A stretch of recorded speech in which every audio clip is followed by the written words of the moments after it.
2013 begins for the U.S. military with a kind of exit sign on the country of Afghanistan. The idea being that most U.S. troops will supposedly be gone by the end of the year, by the end of 2014, and maybe sooner, as soon as this spring.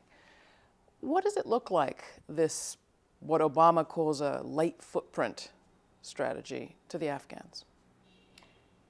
Well, there are so many questions that are raised by the idea of withdrawal. Certainly people are afraid because with the mention of withdrawal, maybe I would say about a year and a half ago, what began as an influx has now become just a pouring in of weapons and ammunition and training people to use weapons, and people are very, very fearful, and it's just almost taken on a life of its own. Every distinct ethnic group or tribal group has felt, well, everyone else is gathering up weapons, we must do it too.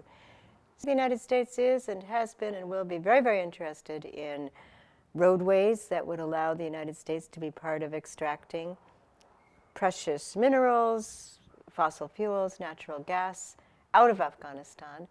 I think the United States is very interested in being a counterpoint to China and to Russia. They don't want China or Russia, for instance, to have availability of cheaper fuels and natural gases and precious ores.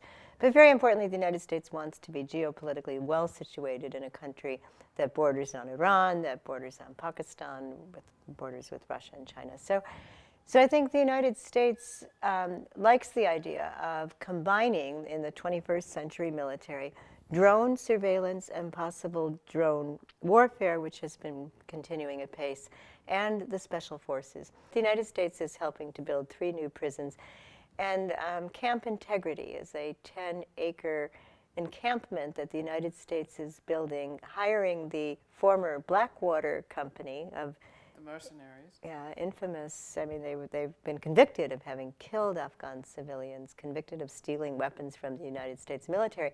But now they've got the contract to build the camp where people will be trained in these special operations tactics. The UNAMA report just came out, which talked about the terrible torture that they believe a third of the Afghan prisoners have suffered. So there's tremendous fear and anxiety and a sense of being betrayed and a dismal view of the future. It's hard to speculate what the future will be for Afghanistan, but my guess is that somewhere between 3,000 and 10,000 troops will remain, and that security contractors will be in full supply. Do you know, every plane ride over there and every plane ride back, this was my 12th trip, 3/4 of the plane is filled with security contractors. Where do they all go? I have no idea. But there are plenty of Westerners going over there to train other people to kill and to use threat and force. And meanwhile, health security, food security, education security, job security, those are dismissed. What is it like these days for Afghans in the Pakistan region too, people living under drone attacks? You know, beyond Kabul, our Pashto friends tell us it's so very, very frightening that children, if they hear a drone overhead, don't want to go to sleep at night. If people have already lost a loved one because of a drone attack. And this happened with our friend Raz Mohammed. His sister's husband was killed by a drone. And little 5-year-old Aimel, you know, the mother is still trying to explain to him, a computer killed your father. There's a great deal of anxiety. I mean, somebody can knock at your door, and in the culture, if that person asks for food or for beverage, you give it to them. Well, if it's a Talib who's appearing on a screen of somebody in Creech Air Force Base or Hancock Field or Whiteman Air Force Base, then you may very well be the subject of a night raid, or worse, a weaponized drone could target your house. And people know over there that President Obama on a Tuesday morning gets together with, I think it's 100 people on a conference call to assemble the kill list of people that will be assassinated for that week. And any young person between the ages of 15 and 30 is eligible to be on that list. And so there's a great deal of fear and tension and nowhere to run, nowhere to hide.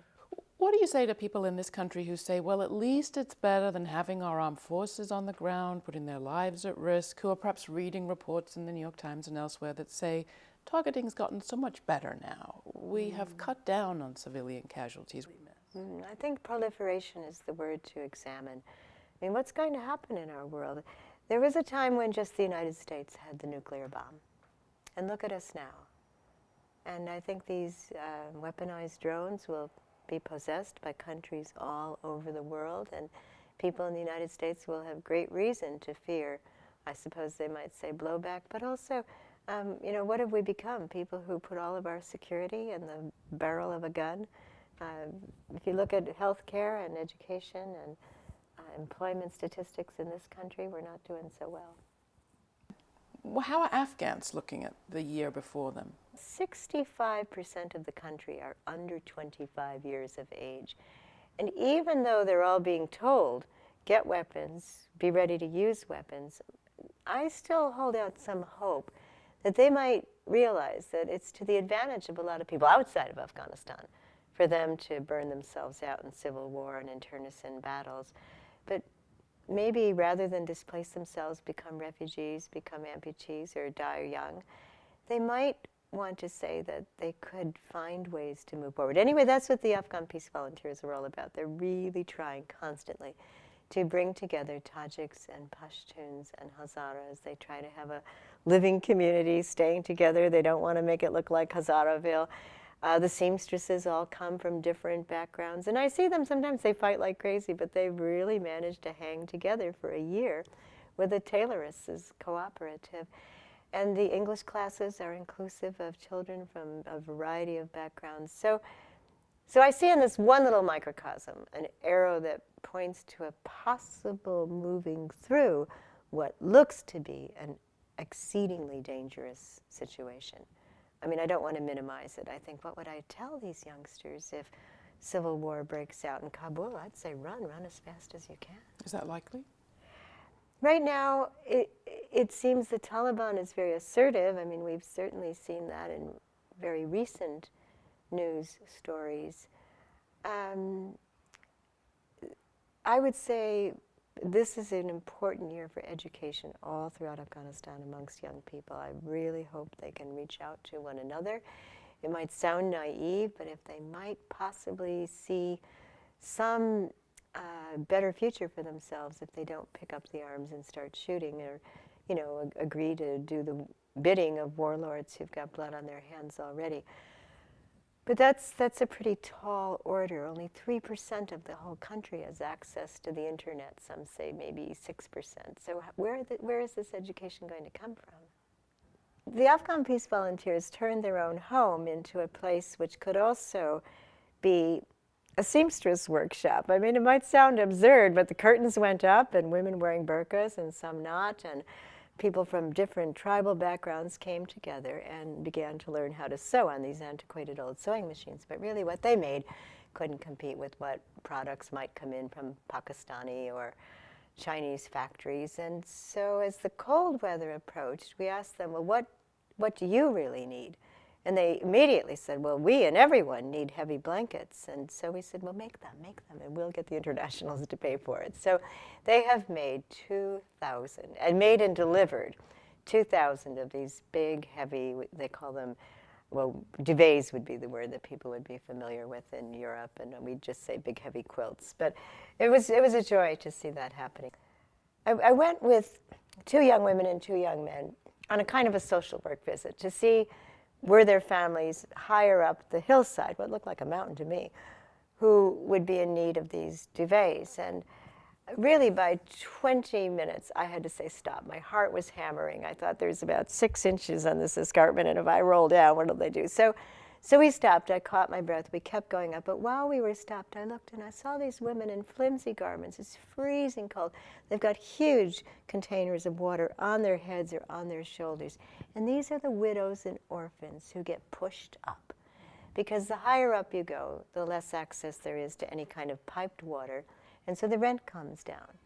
And they live in one-room hovels, and they shell almonds all day long, crack the almonds, use the almond shells for their fuel because they can't afford wood or coal, and then they sell the almonds in the marketplace. Well, they at least have a roof over their head. When you see there are 400 new refugees displaced by the war in Afghanistan every single day. 1 out of 5 children doesn't live beyond the age of 5. 1 out of every 11 women dies in childbirth. And, you know, all of this happening while the United States has spent $2 billion per week on its U.S. military presence.